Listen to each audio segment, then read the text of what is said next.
کتاب هوشع نبی باب یکم. معصیت اسرائیل و جزای وی.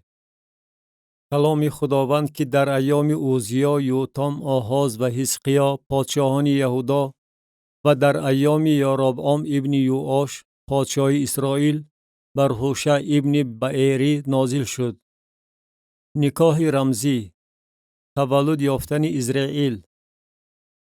ابتدای کلام خداوند به هوشع. و خداوند به هوشع گفت: برو زن زیناکار و فرزندان زینا را برای خود بگیر، زیرا که این زمین در حق خداوند خیانت نموده به نهایت سرگرم زینا شده است. و او رفته دختر دیبلائیم جومر را گرفت که وی حامله شده پسر برای او زاید. و خداوند به او گفت: نسل او را اسرائیل بخوان، زیرا که پس از مدت کمی من انتقام خون اسرائیل را از خاندان یهو خواهم گرفت و به پادشاهی خاندان اسرائیل خاتمه خواهم داد. و در آن روز چنین واقع خواهد شد که من کمان اسرائیل را در وادی اسرائیل خواهم شکست.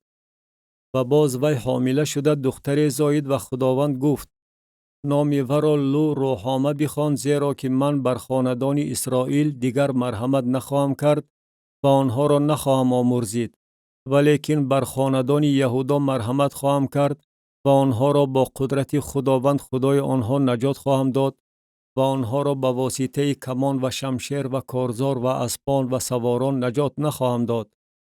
و هنگامی که وی لو روحامه را از سینه جدا کرد، حامله شده پسر زاید و او گفت: نام او را لو امی بخوان، زیرا که شما قوم من نیستید و من برای شما نخواهم بود. ولی شماره بنی اسرائیل مثل ریگ دریا خواهد بود که آن را نه چین کردن ممکن است و نه شمردن. و چنین واقع خواهد شد که بجای آن که به آنها گفته می شد شما قوم من نیستید، به آنها گفته خواهد شد پسران خدای حی هستید. و بنی یهودا و بنی اسرائیل با هم جمع خواهند شد و یک سردار را برای خود تعیین نموده از آن زمین خواهند برآمد، زیرا که روز اسرائیل بزرگ است. کتاب هوشع نبی باب دوم.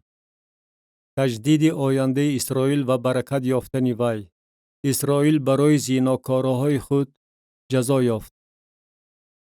و برادران خود بگوید امی و به خواهران خود روحامه. با مادر خود مجادله کنید مجادله، زیرا که وی زن من نیست و من شوهر وی نیستم. و بگذار وی زینای خود را از چهره‌اش و فحش خود را از میان پستانهایش نیست کند. مبادا لباسش را کشیده لبلوش نمایم و مثل آن که در روز تولدش بود گردانم و مانند بیابان ورا ولنگار سازم و به زمین خشکیده ورا تبدیل دهم و از تشنگی ورا بکشم. و بر فرزندان وی مرحمت نخواهم کرد، زیرا که آنها فرزندان زینا می باشند. زیرا که مادر آنها سرگرم زینا شده است، آنها را حامله گردیده خود را رسوا کرده است، چونکه گفته است: از پی خوشدارانم که نان و آب، پشم و کتان، روغن و مشروبات به من می دهند خواهم رفت.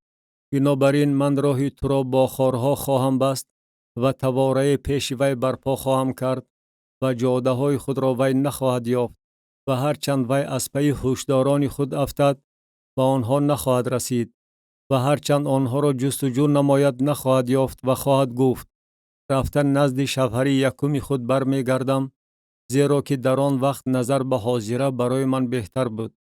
ولیکن وی نمی دانست که من بودم که غله و شراب و روغن را به وی می دادم و نقره و طلا را برای وی افزون می کردم که بعل را از آن می ساختند. بنابراین من غله خود را در وقتش و شراب خود را در موسمش گشته خواهم گرفت و پشم و کتان خود را که عریانی وی با آن پوشانیده شده است کشیده خواهم گرفت و الحال عورت ورا پیش چشم خوشدارانش آشکار خواهم ساخت و کسی ورا از دست من رها نخواهد کرد. و به تمام خرسندی وی به عیدها، نوماها، شنبه ها و همه موسم های وی خاتمه خواهم داد. و تاکها و درختان انجیر ورا که گفته بود: اینها مزد من است که خوشدارانم به من دادند، ولنگار خواهم کرد و آنها را به جنگل تبدیل خواهم داد و حیوانات صحرا آنها را خواهند خورد. و از باعث ایام بعلها ورا جزا خواهم داد که آن وقت وی برایشان بخور می سوزانید و خود را با حلقه های گوش و بینی و با گردنبندها آرام می داد و از پی خوشدارانش می رفت، ولی مرا فراموش کرده بود، می گوید خداوند. اسرائیل زنی زیناکار اصلاح خواهد شد. بنابراین اینک من ورا مفتون نموده به بیابان خواهم آورد و سخنانی دلپذیر به وی خواهم گفت و تاکهای ورا از آنجا به وی خواهم داد و وادی آخر را دروازه امید خواهم گردانید و در آنجا وی چون در ایام جوانیش و چون در روزی برآمدنش از زمین مصر سرود خواهد خواند و در آن روز چنین واقع خواهد شد، میگوید خداوند، که تو مرا خواهی خواند ایشی و دیگر مرا نخواهی خواند بعلی و نامهای بعلها را از دهان وی دور خواهم کرد و آنها دیگر با نامهای خود ذکر نخواهند یافت و در آن روز من برای آنها با حیوانات صحرا و مرغان هوا و حشرات زمین عهد خواهم بست و کمان و شمشیر و کارزار را از زمین برهم خواهم داد و آنها را در امنیت خواهم خوابانید و تو را تا ابد نامزد خود خواهم گردانید و تو را با عدالت و انصاف و احسان و مرحمت نامزد خود خواهم گردانید و تو را با صداقت نامزد خود خواهم گردانید و تو خداوند را خواهی شناخت و در آن روز چنین واقع خواهد شد که من اجابت خواهم نمود، میگوید خداوند. من آسمان را اجابت خواهم نمود و آن زمین را اجابت خواهد نمود و زمین غله و شراب و روغن را اجابت خواهد نمود و آنها اسرائیل را اجابت خواهند نمود و برای خودم ورا در زمین زراعت خواهم کرد و بر لو روحامه مرحمت خواهم نمود و بر لو امی خواهم گفت تو قوم من هستی و او خواهد گفت تو خدای من هستی. کتاب هوشع نبی باب 3. محبت بی انتهای خدا شرارت را مغلوب خواهد کرد و خداوند به من گفت باری دیگر رفته زنی را که محبوبه یار است و زیناکاری میکند دوست بدار، مثل آن که خداوند بنی اسرائیل را دوست می‌دارد و حالان که آنها به خدایان دیگر رو می‌آورند و کلچه های مویزی را دوست می‌دارند. و من ورا به 15 سیقل نقره و 1 هومر جو و 1 لیتق جو برای خود خریدم و به وی گفتم روزهای بسیار مرا انتظار شو، زنا نکن و از آن مرد دیگر نباش و من نیز برای تو خواهم بود. زیرا که بنی اسرائیل ایام زیادی به پادشاه و به سرور و به قربانی و به ستونی نزد قربانگاه و به افود و ترافیم خواهند بود. بعد از آن بنی اسرائیل توبه نموده خداوند خدای خود و داوود پادشاه خود را جستجو خواهند کرد و در ایام آخر با ترس سوی خداوند و احسان او خواهند شتافت. کتاب هوشع نبی باب 4. فاش کردن گناه های اسرائیل. کلام خداوند را بشنوید ای بنی اسرائیل، زیرا که خداوند با ساکنان این زمین مجادله دارد، چون که نه راستی هست و نه مرحمت و نه شناختن خدا بر این زمین. قسم خوردن و قسم را شکستن و قتل و دزدی و زنا کردن بغایت پنج شده است و جریان خون با جریان خون می پیوندد. بنابراین زمین ماتم می گیرد و هر ساکن آن با حیوانات صحرا و مرغان هوا به مجال می گردد و ماهیان بحر نیز نابود می شوند. اما بگذار هیچ کس مجادله ننماید و هیچ کس مذمت نکند، زیرا که قوم تو مثل کسانی می باشند که با کاهن مجادله دارند. و تو روزانه پیش پا خواهی خورد و نبی نیز با تو شبانه پیش پا خواهد خورد و من مادری تو را نابود خواهم کرد. قوم من از کمی دانش نابود شدند، از بس که تو از دانش نفرت کردی من نیز از تو نفرت کردم تا که دیگر برای من کهانت ننمایی. و از بس که تو شریعت خدای خود را فراموش کردی من نیز پسران تو را فراموش خواهم کرد. هر قدر آنها سرشمار گردیدند همان قدر بیشتر پیش من گناه کردند. پس جلال آنها را به ننگ تبدیل خواهم داد. گناه قوم من رزق و روزی آنهاست و جانشان به معصیت آنها اشتیاقمند است و قسمت کاهن مثل قوم خواهد بود و او را موافق راههایش جزا خواهم داد و پاداش آنها را بر طبق اعمالشان خواهم برگردانید. و خواهند خورد ولی سیر نخواهند شد، زنا خواهند کرد ولی افزون نخواهند گردید، زیرا که رعایه عهد خداوند را ترک کردند. زنا و شراب و مشروبات دلها را ربوده است. بت پرستی اسرائیل. قوم من به درخت خود سوال می دهند و عصایشان به آنها جواب می گرداند، زیرا که روح زیناکاری آنها را در اشتباه انداخته است و آنها در حق خدای خود خیانت کردند.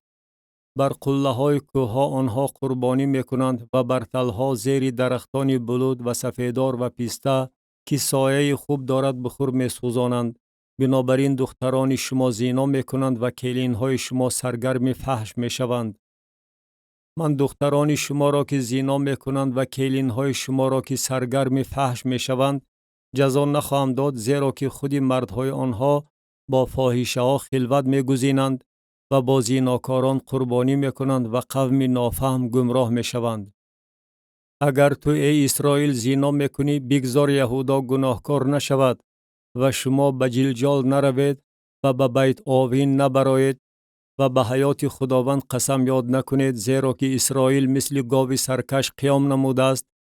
آیا حالا خداوند آنها را مثل گوسفند در چراگاه وسیع خواهد چرانید؟ افرایم به بتها چسبیده است، او را به حال خود واگذار. وقتی که شراب نوشی آنها به انجام رسد، آنها سرگرم زنا می شوند. سروران آنها رسوایی را بسیار دوست می دارند. باد آنها را با بالهایش فرا خواهد گرفت و آنها از قربانی های خود خجل خواهند شد.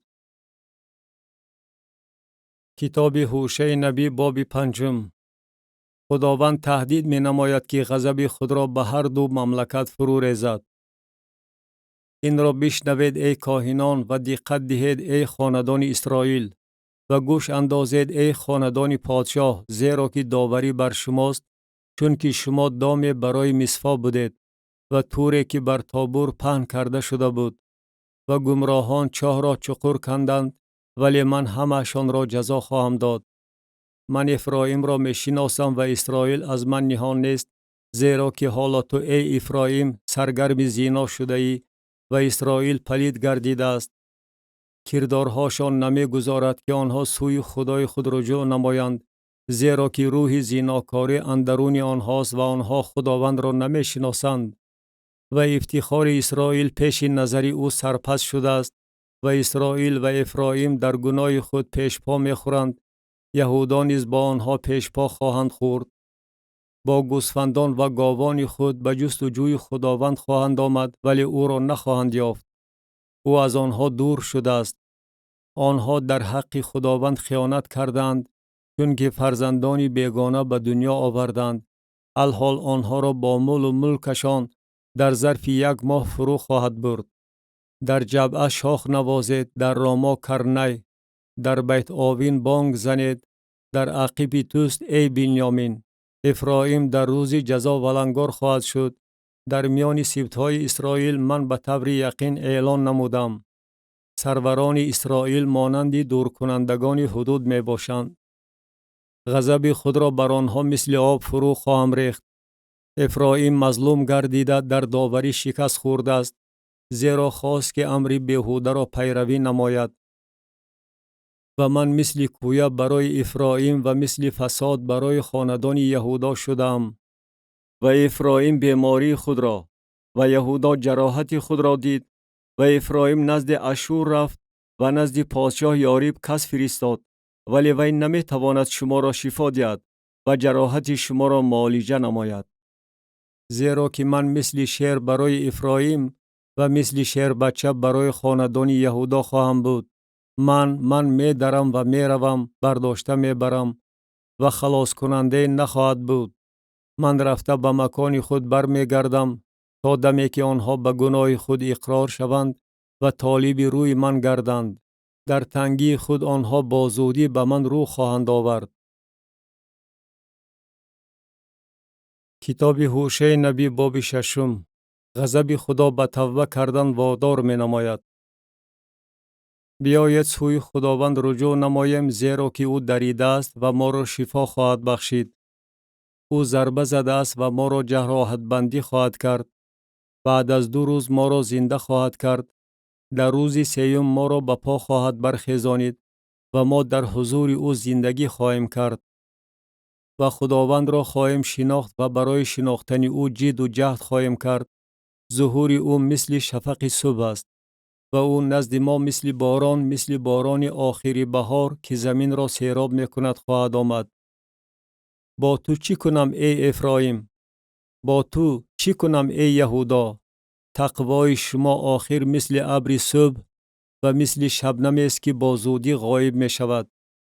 بنابراین من آنها را با واسطه انبیا ضربه زدم، با سخنان دهان خود آنها را کشتم و داوری در حق تو مثل نور روشن خواهد شد. زیرا که من مرحمت را خواهان هستم و نه ذبح را و شناختن خدا را بیشتر از قربانی های سوختنی. ولیکن آنها مثل آدم عهد را شکستند، در آنجا به من خیانت کردند. جلعاد شهر بدکرداران خونالود است و چنان که دسته راهزنان در سر راه کسی کمین می گیرد، آنچنان گروه کاهنان در راه شکم آدم کشی می کنند. زیرا که قصد بدی خود را به عمل می آورند. در خاندان اسرائیل من کارهای زشت را دیدم. در آنجا افرایم سرگرم زنا شده است، اسرائیل پلید گردیده است. برای تو نیز ای یهودا درو نصیب شده است، هنگامی که من اسیران قوم خود را برگردانم. کتاب هوشع نبی باب 7. خداوند به اسرائیل اعلان می نماید که ورا جزا در پیش است. چون اسرائیل را شفا دادنی شوم، گناه افرایم و بدکرداری های سامریه آشکار خواهد گردید، زیرا که رفتارشان کاذبانه است و دزدان می درآیند و دسته راهزنان در بیرون هجوم می کنند و در دل خود نمی گویند که من تمام شرارت آنها را در خاطر نگاه داشتم. الحال کارهای بدشان آنها را احاطه نموده است، آنها به حضور من آشکار است. با شرارت خود آنها پادشاه را و با سخنان کاذبانه خود سروران را خرسند می کنند. همه آنها سرگرم زنا می باشند، مثل تنوری که نانپز آن را آتش می دهد و از وقت خمیر کردن تا وقت رسیدن آن از آتش دادن باز می ایستد. در روز پادشاه ما سروران از گرمی شراب بیمار شدند و او دست خود را به این مسخره بازان دراز کرد. زیرا که آنها در کمینگری خود دل خود را مانند تنور می گردانند. تمام شب نانپزشان می خوابد، بامدادان وی مثل آتش النگناک در می گیرد. همه آنها مثل تنور تفسیده داوران خود را فرو می برند. همه پادشاهان آنها فرو می غلطند و در میان آنها کسی نیست که مرا بخواند. افرایم با قومها ارالش شده رفته است. افرایم نان گردیده است که روی دیگرش به آتش برگردانیده نشده است. بیگانه ها قوت او را خوردند و او نمی داند. موی سرش نیز سفید شده است و او نمی داند. و افتخار اسرائیل پیش نظر او سرپست شده است، ولی آنها با این همه سوی خداوند خدای خود رجوع نمی کنند و او را طالب نمی شوند. و افرایم مثل کبوتری ساده دل نافهم گردیده است. مصر را می خوانند، سوی اشور می روند. هنگامی که آنها می روند، من تور خود را بر آنها خواهم انداخت. مثل مرغان هوا آنها را فرو خواهم آورد، چنان که به جماعتشان شنوانیدم آنها را اذیت خواهم داد. وای بر حال آنها، زیرا که از من دور شدند. خانه ویرانی بر آنها باد، زیرا که در حق من جنایت کردند. و آیا ممکن است که من آنها را رها کنم؟ و حالان که آنها بر ضد من سخنانی دروغ گفتند و آنها با دل خود سوی من استغاثه نبردند، هنگامی که بر بسترهای خود فغان می کشیدند، برای غله و شراب جمع شده بر ضد من عصیان می کنند. و من آنها را ادب آموخته بازوهاشان را تقویت دادم، ولی آنها در حق من اندیشه های بد کردند. آنها رجوع نمایند هم نه به سوی خدای تعالی است. آنها مثل کمان حیله‌گر می باشند. سرورانشان از باعث زبان گستاخانه خود به دم شمشیر خواهند افتاد. به این سبب آنها در زمین مصر خندخریش خواهند شد. کتاب هوشع نبی باب 8. دشمنان اسرائیل را برای بتپرستی تعقیب میکنند. شاخ را به دهانت بگیر. وی مثل عقاب بر خانه خداوند هجوم خواهد کرد، زیرا که آنها عهد مرا شکستند و بر ضد شریعت من جنایت کردند. آنها سوی من استغاثه خواهند برد: ای خدای من، ما اسرائیل تو را میشناسیم. اسرائیل نیکی را ترک کرده است، پس دشمن و را تعقیب خواهد کرد. آنها پادشاهان را تعیین کردند، ولی نه از جانب من. سروران را تعیین کردند، ولی بی رازیگی من. از نقره و طلای خود بتها برای خود ساختند تا که به هلاکت دچار شوند. گوساله تو واژگون شده است ای سامریه. غضب من بر آنها علنگه گرفته است تا به کی آنها نمی توانند پاک شوند. زیرا که آن از اسرائیل است و هنرمند آن را ساخته است و آن خدا نیست. زیرا که گوساله سامریه شکسته پاره پاره خواهد شد. از بس که آنها باد را کاشتند، بنابراین تون باد را خواهند دروید. آن را حاصل نیست، خوشه هایش آرد نخواهد داد. اگر دهد هم، بیگانه ها آن را خواهند خورد. اسرائیل فرو برده شده است، الحال آنها در میان خلقها مثل ظرف نادرکار می باشند. زیرا که آنها مثل گورخری تنهای نزد اشور رفتند. افرایم به واسطه تحفه ها عاشقان را پیدا کرده است. گرچنده که به خلقها تحفه می دهند، الحال من آنها را جمع خواهم کرد و دیر نگذشته از یوغ پادشاه سروران به لرزه خواهند آمد. زیرا که افرایم قربانگاه های بسیار برای کفارت گناه ساخت، این قربانگاه ها برای او سبب گناه گردید. مهمترین احکام شریعت خود را برای او نوشتم، در نظرش چیزی بیگانه به شما رفت. در خصوص قربانی های سوختنی من باشد بهتر است که ذبح کرده گوشتش را بخورند. خداوند آن را خواهان نیست. بنابراین او گناه آنها را به یاد خواهد آورد و برای معصیتشان جزا خواهد داد. آنها به مصر خواهند برگشت و اسرائیل خالق خود را فراموش کرده قصرها بنا نموده است و یهودا بسیار شهرهای حصاردار ساخته است. ولیکن من به شهرهای وی آتش خواهم فرستاد تا که کوشک‌های و را بسوزاند.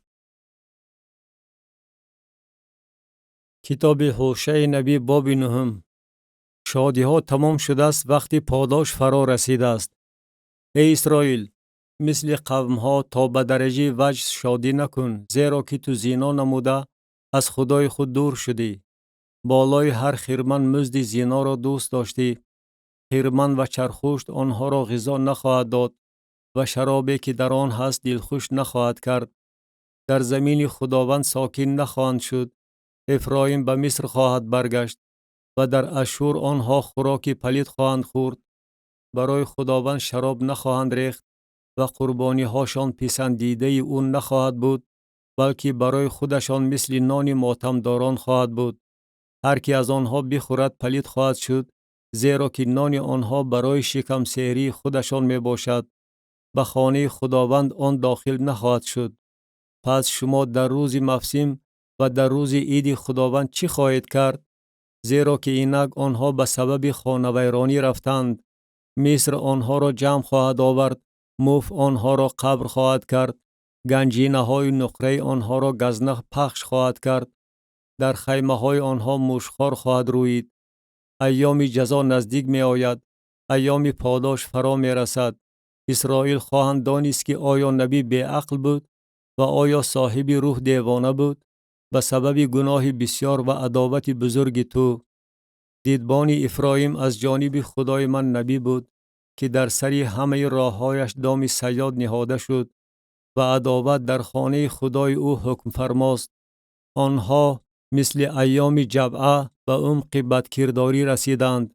او گناه آنها را به یاد خواهد آورد، برای معصیتشان جزا خواهد داد. اسرائیل را مثل انگور در بیابان پیدا کردم. پدران شما را مثل نوبر انجیر در ابتدای آن دیدم. لیکن آنها به بعل فور آمدند و سرگرم رسوایی شدند و مانند معشوقهاشان نفرت انگیز گردیدند. جلال افرایم مثل مرغ پریده خواهد رفت. زاییدن، حامله‌داری و باردار شوی نخواهد بود. حتی اگر فرزندان خود را کلان کنند هم آنها را نابود خواهم کرد به طوری که آدم باقی نخواهد ماند، زیرا که وای بر حال آنها وقتی که از آنها نیز دور شوم.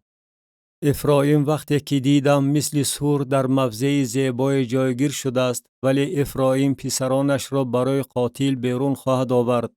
خداوندا به آنها هر چی میدهی بده، رحیم بچه پرتاه و پیستانهای خشک به آنها بده. تمام شرارت آنها در جلجال است که در آنجا من از آنها برای کردارهای بدشان نفرت نمودم. از خانه خود آنها را به در خواهم راند، آنها را دیگر دوست نخواهم داشت. همه سروران آنها فتنه‌گر می باشند. افرایم شکست خورده است، ریشه آنها خشک شده است، آنها میوه نخواهند داد، حتی اگر زایند هم ثمر مرغوب بطن آنها را خواهم کشت. خدای من آنها را ترک خواهد کرد چون که او را نشنیدند. پس در میان خلقها آواره خواهند شد. کتاب هوشع نبی باب 10. به عدالت نجات نیست. اسرائیل تاک سرشاخه است که میوه به خودش مناسب می آورد. به اندازه فراوانی میوه خود قربانگاه های زیاد ساخته است. برابر افزودن ناز و نعمت زمینش ستونها را خوبتر زیب و زینت دادند. دل آنها پر از تملق است، اکنون گرفتاری جزا خواهند شد. او قربانگاه های آنها را ویران و ستونهای آنها را واژگون خواهد کرد. زیرا که آنها الحال میگویند ما پادشاه نداریم چون که ما از خداوند نترسیدیم و این پادشاه چی میتواند به ما بکند؟ سخن میگویند، قسمهای دروغ یاد میکنند، عهد میبندند و داوری مثل گیاه زهردار بر آگردهای صحرا گل میکند. از باعث گساله بیت آوین ساکنان سامریه به هراس خواهند افتاد، زیرا که قومش برای آن ماتم میگیرند و کاهنانش برای جلال آن که از آن گرفته شده است به لرزه می آیند. خود آن نیز به اشور همچون هدیه به پادشاه برده خواهد شد. افرایم خجالت خواهد کشید و اسرائیل از دسیسه های شرمنده خواهد گردید. سامریه و پادشاهش مثل کف که بر روی آب نیست خواهند شد و بلندی های آوین جای گناه اسرائیل محو خواهند شد. خار و خس بر قربانگاه های آنها خواهد روید و آنها به کوه خواهند گفت ما را بپوشانید و به تلها بر ما بیافتید. از ایام جبعه گناه کرده ای اسرائیل، در آنجا آنها ایستادگی کردند. جنگ در جبعه به مقابل ناانصافان به آنها نرسید. بر طبق اشتیاق خود آنها را جزا خواهم داد و قومها به مقابل آنها جمع خواهند آمد و آنها را به دو حلقه یوغ خواهند بست. و افرایم غناجین آموخته شده است که خرمنکوبی را دوست می دارد و من یوغ را بر گردن زیبای وی بسته بر افرایم نیز گذاشتم تا که یهودا شدگار کند و یعقوب برای خود ماله نماید. برای خود از روی انصاف کشت کنید و بر طبق مرحمت درو نمایید. کشتزار را برای خود شدگار کنید و آنگاه وقتی آن است که خداوند را طالب شوید تا که او آمده باران عدالت بر شما بباراند. اما شما شرارت را کشت کردید، ناانصافی را درو نمودید، میوه کذب را خوردید، زیرا که تو برای خود به انبوه بهادوران خود توکل نمودی. و آشوب در میان قوم تو خواهد برخاست و همه قلعه‌هایت ولنگار خواهد شد، مثل آن که شلمان بیت اربیل را در روز جنگ ولنگار کرده است. مادر با فرزندانش کشته پاره پاره کرده شده است. بیتیل به سبب شرارت بزرگ شما به شما همین طور عمل خواهد کرد. در وقت شفق صبح پادشاه اسرائیل به هلاکت خواهد رسید. کتاب هوشع نبی باب 11. درباره مرحمت بزرگ خدا. وقتی که اسرائیل نوجوانی بود من او را دوست داشتم و پسری خود را از مصر دعوت نمودم. هر قدر بیشتر آنها را دعوت می کردند، همان قدر بیشتر از پیش آنها دور می رفتند.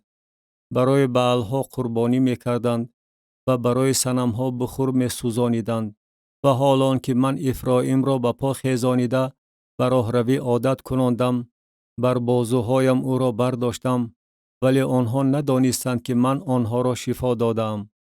با رشته های انسانی با طناب‌های محبت آنها را پیش کشیدم و برایشان مثل کسانی بودم که یوغ را از جاغشان بالا می بردارند و نوازشکارانه به وی خوراک می دادم. به زمین مصر نخواهد برگشت ولی اشور پادشاه اوست، زیرا که آنها نخواستند رجوع نمایند و شمشیر در شهرهایش چرخ زد و دیهاتی ورا محو کرد و آنها را به سبب دسیسه هاشان فرو برد و قوم من هنوز مایلند که به من عاصی شوند و هنگامی که آنها را به سوی خدای تعالی دعوت می نمایند آنها با یک جایگی بلند نمی شوند. چگونه تو را تسلیم کنم ای افرایم؟ چگونه تو را بسپارم ای اسرائیل؟ چگونه تو را مثل ادما تسلیم کنم، مثل سبوئیم واژگون سازم؟ دل من اندرون من ویران شده است، رقتهای من یک باره به جوش آمده است. بر حسب آتش غضب خود عمل نخواهم کرد و محو کردن افرایم شروع نخواهم نمود، زیرا که من خدا هستم و نه آدمی زاد. در میان تو قدوس هستم و در اوج غضب نزد تو نخواهم آمد. خداوند را آنها پیروی خواهند کرد. او مثل شیر نعره خواهد زد. وقتی که او نعره زند فرزندان از آن طرف بر خواهند شتافت. مثل مرغان از مصر و مثل کبوتران از زمین اشور خواهند شتافت و آنها را در خانه هاشان جایگیر خواهم نمود، میگوید خداوند. مرا افرایم با کذب و اسرائیل با مکر احاطه کرده است و یهودا هنوز با خدا با قدوس امین سرکشی می کند. کتاب هوشع نبی باب 12. یعقوب سرقبیله به قوم خود نمونه عبرت حیات را نشان داده است. افرایم باد می پیماید و از پی باد شرقی می دود. تمام روز کذب و ستم را افزون می کند و آنها با اشور عهد می بندند و روغن به مصر برده می شود و خداوند با یهودا نیز تلاش خواهد کرد و یعقوب را بر طبق راههایش به جزا مستحق خواهد کرد و او موافق اعمالش پاداش خواهد داد. در شکم مادر او پاشنه برادر خود را قپید و در اوج قوتش با خدا گوشتین گرفت و او با فرشته گوشتین گرفته غالب آمد. او گریسته پیش خدا تضرع نمود. در بیتل نیز خدا او را یافت و در آنجا با او گفتگو کرد و خداوند خدای لشکر هاست، خداوند اسمی اوست. تو نیز سوی خدای خود رجوع نما، مرحمت و انصاف را رعایت بکن و همیشه به خدای خود توکل نما. وی سوداگر است که در دستش ترازوی مکر می باشد و ستم را دوست می دارد. ولی افرایم می گوید درست است که من ثروتدار شدم، برای خود مال و ملک پیدا کردم. در تمام دارایی من ناانصافی که گناه باشد نزد من نخواهند یافت. ولیکن من خداوند خدای تو از زمین مصر هستم. باز تو را مثل ایام عید در خیمه ها جایگیر خواهم کرد و من به انبیا سخن راندم و رؤیاها را افزون کردم و به واسطه انبیا مثلها را به کار بردم. مادامی که جلعاد پر از جفا گردیده است، پس اینها بربس بوده است. در جلجال آنها گاوها را قربانی می کردند و قربانگاه های آنها مثل سنگ توده های نزد آگردهای صحرا بود. و یعقوب به صحرای ارم گریخت و اسرائیل برای زن خدمت کرد و برای زن چوپانی نمود و خداوند به واسطه نبی اسرائیل را از مصر بیرون آورد و به واسطه نبی او را نگهبانی نمود. افرایم خشمی بغایت سختی به وجود آورد، پس خداوندش خون ورا بر وی باقی خواهد گذاشت و ننگ ورا به وی خواهد برگردانید. کتاب هوشع نبی باب 13. درباره هلاکت آوری گناه و خلاصی یافتن از ممات. وقتی که افرایم سخن میراند همه می لرزیدند. او در اسرائیل سربلند بود ولیکن از باعث بعل گناهکار شد و به هلاکت رسید.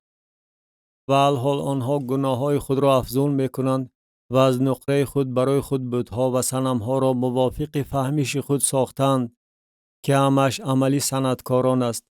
درباره آنها میگویند آدمانی که قربانی میکنند گوساله ها را میبوسند. بنابراین آنها مثل ابر صبح خواهد بود و مثل شبنمی که زود نیست می شود و مثل کاهی که باد از خرمن میبرد و مثل دودی که از دود برا برآمده پراکنده میگردد. ولیکن من خداوند خدای تو از زمین مصر هستم و تو غیر از من خدای دیگر را نشناخته ای و غیر از من نجات دهنده نیست. من تو را در بیابان در زمین از آفتاب سوخته شناختم.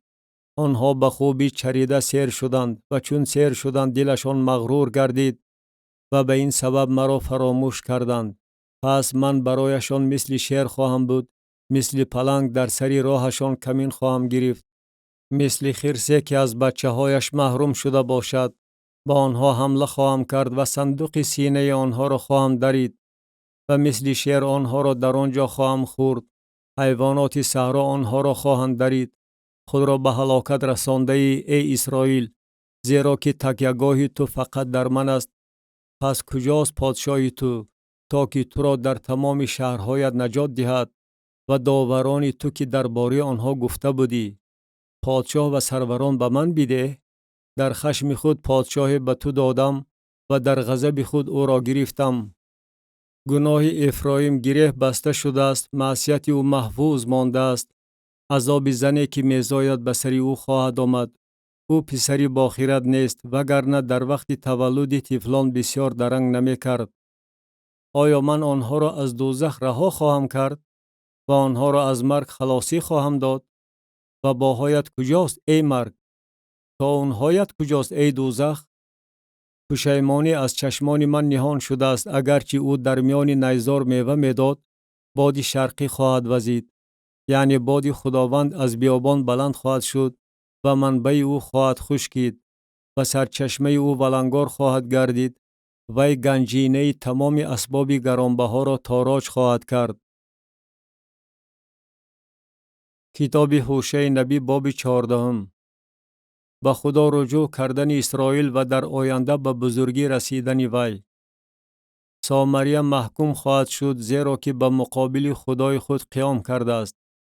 آنها به دم شمشیر خواهند افتاد، طفلهاشان به صخره زده کشته خواهند شد و حامله دارانشان شکمچاک خواهند گردید. ای اسرائیل، سوی خداوند خدای خود رجوع نما، زیرا که به سبب گناه خود پیش پا خورده ای. سخن توبه را با خود گرفته سوی خداوند رجوع نمایید و او بگوید همه گناه ها را بیامرز و آنچه نیکوست قبول نما و ما به جای گاوها تضرع لبان خود را قربانی میکنیم. اشور ما را نجات نخواهد داد، بر اسپان سوار نخواهیم شد و دیگر به عمل دستهای خود خداهای ما نخواهیم گفت، زیرا که یتیم فقط در تو مرحمت خواهد یافت.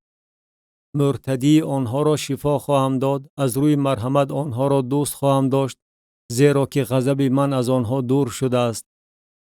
برای اسرائیل مثل شبنم خواهم بود و مثل سبسن گل خواهد کرد و مثل ارز لبنان ریشه های خود را خواهد دوانید. نوده هایش وسعت یافته، زیبایی وی مثل درخت زیتون و نکهت وی مثل جنگل لبنان خواهد شد. آنهایی که زیر سایه وی ساکن بودند برگشته گندمزار را از نو زنده خواهند کرد و خودشان مثل تاک گل خواهند شکفت و تعریفشان مثل بوی شراب لبنان پهن خواهد شد. افرایم خواهد گفت مرا دیگر با بتها چی کار است؟ من او را اجابت نموده به اون نظری نیک خواهم کرد. من برایش مثل سرو سبز و خرم خواهند بود. میوه تو از من یافت خواهد شد. کسی که حکیم است بگذار این چیزها را فهم کند، کسی که عاقل است بگذار آنها را درک نماید، زیرا که راههای خداوند درست است و عادلان در آنها قدم گذار می باشند، ولیکن گناهکاران در آنها پیش پا می خورند.